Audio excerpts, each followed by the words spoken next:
nasa loob na ito ng ating area of responsibility at ganap na naging bagyo, kaya binigyan po natin ng local name na Wilma.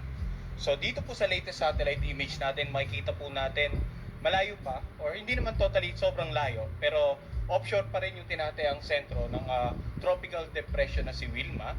At kanina alas 10 ng umaga, ito ay tinatayang nasa lang 625 kilometers ang layo, silangan ng Katarman, Northern Samar. Lakas ng hangin, umaabot hanggang 45 kilometers per hour malapit sa gitna nito. Ang pagbugso naman aabot hanggang 55 kilometers per hour. Kumikilos sa direksyong west-southwest sa bilis naman na 20 kilometers per hour. So yung tinatayang lawak ng bagyo, in terms of yung lakas na hangin ay umabot ng 200 kilometers mula sa sentro nito. At dahil 625 kilometers pang layo, so wala pa itong direktang epekto. Bagamat yung distansyang yan ay inaasahan natin sa mga susunod na araw.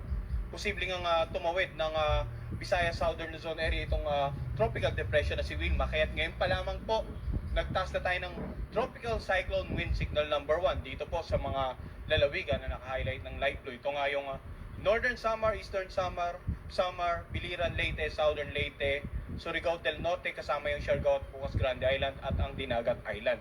So, the first time na tinaas natin yung wind signal number 1 ngayong umaga, hindi po ibig sabihin na agad-agad ay dapat ramdam na natin agad yung epekto, no? Yung tinatawag po natin na lead time. Ang signal number 1, usually dapat po may, in at least 36 hours pa bago natin maramdaman yung lakas ng hangin na mula 31 hanggang or 39 hanggang 61 kilometers per hour sa inyong lugar.